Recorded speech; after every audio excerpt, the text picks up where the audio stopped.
প্রতিমধ্যে শয়তান 3 বার তেনাকে ওয়াসওয়াসা দিলেন, কুমন্ত্রণা দিলেন, এই মহৎ কাজ থেকে ফেরানোর জন্য চেষ্টা করলেন। হযরত ইব্রাহিম আলাইহিস সালাতু ওয়াস সালাম 3 বার শয়তান যেই জায়গায় কুমন্ত্রণা আর ওয়াসওয়াসা দেওয়ার চেষ্টা করছেন, তিনার আল্লাহ পাকের নির্দেশকে বানচাল করার চেষ্টা করছেন, এই 3 জায়গা হযরত ইব্রাহিম পাথর নিক্ষেপ করেছেন শয়তানকে। জামরায়ে উলা, জামরায়ে আউয়াল, জামরায়ে সানি, জামরায়ে কুবরা, এই 3 জায়গায় তিনি পাথর নিক্ষেপ করেছেন। আল্লাহ রাব্বুল আলামিন এটা কিয়ামত পর্যন্ত প্রত্যেকটা হাজির উপর ওয়াজিব করে দিয়েছেন এই 3 জায়গায় শয়তানকে পাথর নিক্ষেপ করা। সুবহানাল্লাহ। অর্থাৎ আল্লাহর হুকুমকে বানচাল করার জন্য শয়তান ইব্রাহিমের অন্তরে ওয়াসওয়াসা দিচ্ছেন, কুমন্ত্রণা দিচ্ছেন, কিন্তু ইব্রাহিম শয়তানের সমস্ত প্রতিবন্ধকতা দূর করে, উপেক্ষা করে, শয়তানকে পাথর নিক্ষেপ করে আল্লাহর হুকুমের দিকে তিনি এগিয়ে গিয়েছেন। সুবহানাল্লাহ। এটার নাম হলো ঈমান, এটার নাম হলো কুরবানি, এটার নাম হলো আত্মত্যাগ, এটার নাম হলো দিলের সর্বত্যাগ, সর্বোচ্চ আল্লাহর রাহে বিলীন করা, ত্যাগ করা, উৎসর্গ করা। চলে গেলেন মিনার প্রান্তরে। সেখানে গিয়ে ইসমাঈলকে বলছেন যে আল্লাহর রাহে তোমাকে কুরবানি করার জন্য নির্দেশ এসেছে। ইব্রাহিম বললেন আপনি আমাকে ধৈর্যশীলদের অন্তর্ভুক্ত পাবেন। সুবহানাল্লাহ। শোয়া দিলেন। প্রথমে শোয়ালেন, উপর করে শোয়ালেন। প্রথমে বাপের চেহারা ছেলের দিকে, ছেলের চেহারা বাপের দিকে, মায়া পড়ে যেতে পারে। এজন্য সন্তান বলছেন কেমন সন্তান দেখেন, এজন্য সুসন্তান কামনা করা উচিত।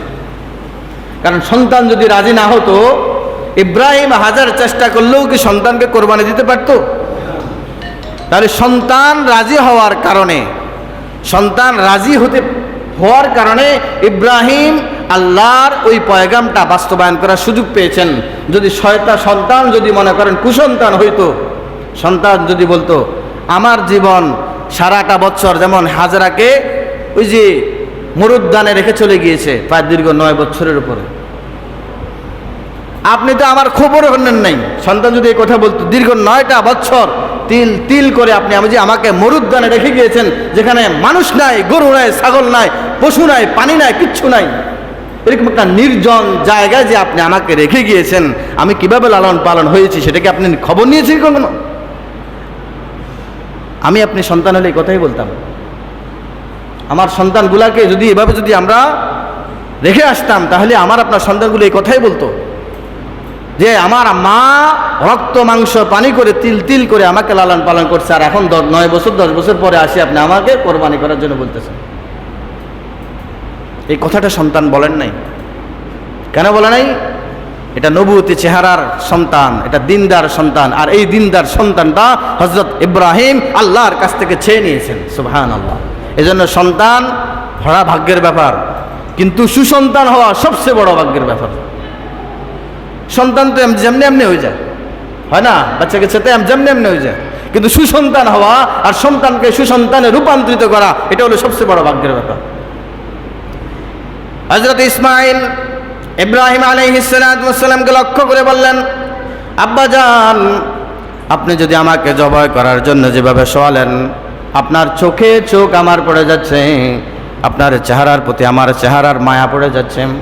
হতে পারে যখন আপনি আমার গলায় যখন ছুরি ছেড়াবেন, তখন হতে পারে আপনার অন্তঃকরণে মায়া তৈরি হয়ে যাবে। মায়া তৈরি হওয়ার কারণে আল্লাহ রাব্বুল আলামিনের দেওয়া পয়গাম, আল্লাহ রাব্বুল আলামিনের দেওয়া অর্ডার আপনি পালন করতে পারবেন না। সুতরাং ও আমার আব্বাজান, আপনি আমাকে উপর করে শোয়া দেন, আমার চেহারাটা যাতে করে জমিন দিকে থাকে, আর আপনার চেহারা আমার চেহারার সাথে পড়বে না, মায়া তৈরি হবে না, আপনি আল্লাহ পাকের পয়গামটা যথারীতি পালন করতে পারবেন। সুবহানাল্লাহ। হযরত ইব্রাহিম ইসমাঈলের কথায় মুগ্ধ হয়ে গেলেন।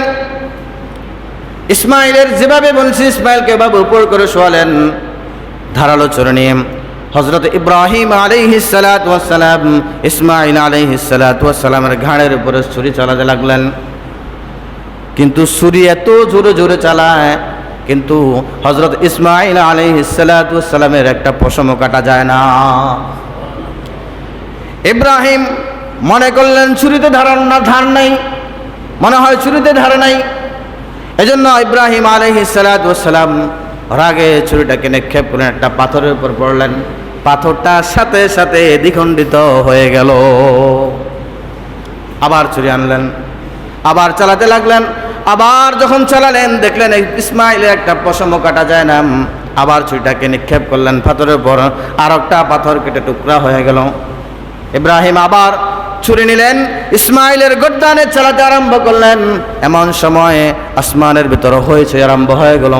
আসমানের সমস্ত ফেরেশতারা হইচই করতে লাগলো। জমিনের বুকে এমন কি ঘটে গেল, বাপের হাতে সন্তান কি করে জবাই হয়, হইচই করতে লাগলেন। আল্লাহ রাব্বুল আলামিনের ইচ্ছাদম ইব্রাহিম তার সন্তানকে কুরবানি করানো, জবাই করানো। আল্লাহ রাব্বুল আলামিনের ইচ্ছা হলো ইব্রাহিম আল্লাহর রাস্তায় তার সবচেয়ে প্রিয় জিনিস ইসমাঈলকে কুরবানি করতে পারে কিনা এটা দেখা। আল্লাহ রাব্বুল আলামিন ওই যে হাবিল যে আল্লাহ রাব্বুল আলামিনের দরবারে তার সবচেয়ে উৎকৃষ্ট মানের জানোয়ারটা, জন্তুটা যে আল্লাহ রাব্বুল আলামিনের দরবারে কুরবানি দিয়েছেন, ওই জন্তুটা আল্লাহ রাব্বুল আলামিন বেহেশতের ভিতরে সুরক্ষিত অবস্থায় রেখে দিয়েছেন, ওটাকে লালন পালন করছেন। তাই আল্লাহ রাব্বুল আলামিন বলতে লাগলেন, ও জিব্রাইল, আমার বন্ধু তার সন্তানকে কুরবানি করাম, এটা আমার উদ্দেশ্য নয়। তার সন্তানের গলা কেটে দ্বিখণ্ডিত করবে, এটা আমার উদ্দেশ্য নয়। আমার উদ্দেশ্য হল আমার খলিল যা যা পরীক্ষা আমি নিয়েছি সমস্ত পরীক্ষায় সে উত্তীর্ণ হয়েছে। এখন আমি তার কলিজার টুকরা, যে জিনিসটা তার জান থেকেও বেশি প্রিয়, তার জীবন থেকেও বেশি প্রিয়, সন্তানটা জীবন থেকেও বেশি প্রিয় হয়। কি বলেন? সন্তানটা বাবার নিজের জীবন থেকেও সন্তানের মায়া বেশি থাকে। নিজের জীবন চলে যাবে যা, কিন্তু সন্তানকে কোরবানি হতে দেয় না। কোনো সন্তান যদি ফাঁসির কাষ্ঠের আসামি হয়, তখন বাবা সর্বোত্তম চেষ্টা করে যে আমার সন্তানকে বাঁচানো যায় কিনা, আমার জীবনটা চলে যাক, প্রয়োজনে আমার সন্তানের বেঁচে থাক। এটা কি সমস্ত বাবা কি করে চেষ্টা করে? আল্লাহ রাব্বুল আলামিন সেই কথাটাই বলছেন, ইব্রাহিম তার সন্তানকে কোরবানি দিবে, এটা আমার উদ্দেশ্য না। ইব্রাহিম তার থেকেও তার সন্তানকে বেশি ভালোবাসে, আর এই ভালোবাসার বস্তুটা আমার রাস্তায় সে উৎসর্গ করতে পারে কিনা, এটাই আমার দেখা উদ্দেশ্য। জলদি করে বেহেশত থেকে দুম্বাটা নিয়ে যাও, নিয়ে হযরত ইব্রাহিম আলাইহিস সালাতু ওয়াস সালামের ছুরির উপরে শোয়া দাও, আর ইসমাঈলকে পাশে দাঁড় করিয়ে দাও। হযরত ইব্রাহিম আলাইহিস সালাতু ওয়াস সালাম বারবার যখন ছুরি চালান ব্যর্থ হয়ে গেলেন। শেষমেশ হযরত ইব্রাহিম আলাইহিস সালাতু ওয়াস সালাম চক্ষু দুটা বন্ধ করে শরীরের সমস্ত শক্তি দিয়ে চালাতে আরম্ভ করলেন, ছুরি চালাতে আরম্ভ করলেন। এবার দেখলেন আল্লাহ রাব্বুল আলামিনের কুদরতিভাবে জবাই হয়ে গেল। হযরত ইব্রাহিম আলাইহিস সালাতু ওয়াস সালাম আল্লাহ পাকের শুকরিয়া আদায় করলেন, চোখ খুলেন। চোখ খুলে দেখেন ইসমাঈল জবাই হয় নাই, ইসমাঈলের জায়গায় একটা পশু জবাই হলো, আর পাশে ইসমাঈল দাঁড়িয়ে রইল। সুবহানাল্লাহ। হযরত জিবরাইল আলাইহিস সালাতু ওয়াস সালাম হযরত ইব্রাহিম আলাইহিস সালাতু ওয়াস সালামকে লক্ষ্য করে বলতে লাগলেন, ও আল্লাহর খলিল ইব্রাহিম, আল্লাহ পাকের দরবারে আপনার সন্তানটাকে কোরবানি করে, এটা আল্লাহ পাকের উদ্দেশ্য নয়। আপনি দিতে পারেন কিনা এটাই আল্লাহ রাব্বুল আলামিন দেখতে চেয়েছেন। এজন্যই তো ইসমাঈলকে দাঁড় করিয়ে দিলাম, আর তার জায়গায় পশু কোরবানি করে দিলাম। সুবহানাল্লাহ।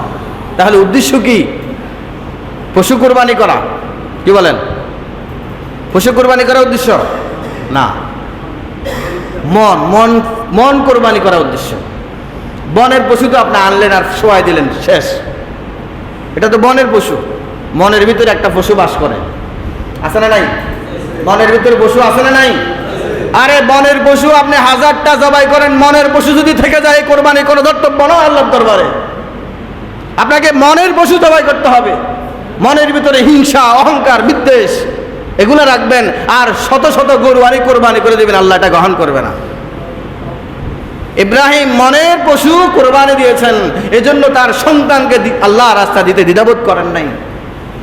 আর আল্লাহ তার মনকে যখন আল্লাহর দরবারে সঁপে দিয়েছেন, আল্লাহ রাব্বুল আলামিন তখন তার মনকে কবুল করে নিয়েছেন, তার সন্তানকে মুক্তি দিয়ে দিয়েছেন। সুবহানাল্লাহ। এজন্য আল্লাহ রাব্বুল আলামিন কোরআনে কারীমের ভিতরে এই কথা বলেন, লা ইয়ানালাল্লাহু লুহুমুহা ওয়ালা দিমাউহা ওয়ালাকিন ইয়ানালুহুত তাকওয়া মিনকুম। আমার দরবারে তোমার পশুর গোশত পচবে না, আমার দরবারে তোমার পশুর রক্ত পচবে না। আমার কাছে যেই জিনিসটা পুষবে, তোমার পশুর কিছুই আমার কাছে পুষবে না, বরং পুষবে পশু যে ব্যক্তি জবাই করবে, ওই জবাইকৃত ব্যক্তির দিলের তাকওয়া। সুবহানাল্লাহ। তাহলে পশুর কিছু পুষবে না আল্লাহর কাছে? কি বলেন? পশুর গোশত, হাঁস, কলিজা, গুদ্দা, রক্ত, চামড়া কিছু পুষবে না। পশুর কিচ্ছু যাবে না। যাবে কি? যে ব্যক্তি পশুটা কোরবানি করছে আল্লাহর দরবারে, ওই ব্যক্তির দিলের তাকওয়া আছে কিনা, এটা আল্লাহ পাক চাইবেন। যদি দিলে তাকওয়া থাকে, তাহলে কি গোশতগুলা সবগুলা ফ্রিজে ঢুকে রাখতে পারেনি? কি বলেন? পশু জবাই করছি কার নামে? আল্লাহর নামে। তা আল্লাহর জিনিস আল্লাহর রাস্তা দিতে আপনার বাদে কেন? যদি বাদে, তাহলে মনে করতে হবে আপনার ভিতরে তাকওয়া নাই, আপনি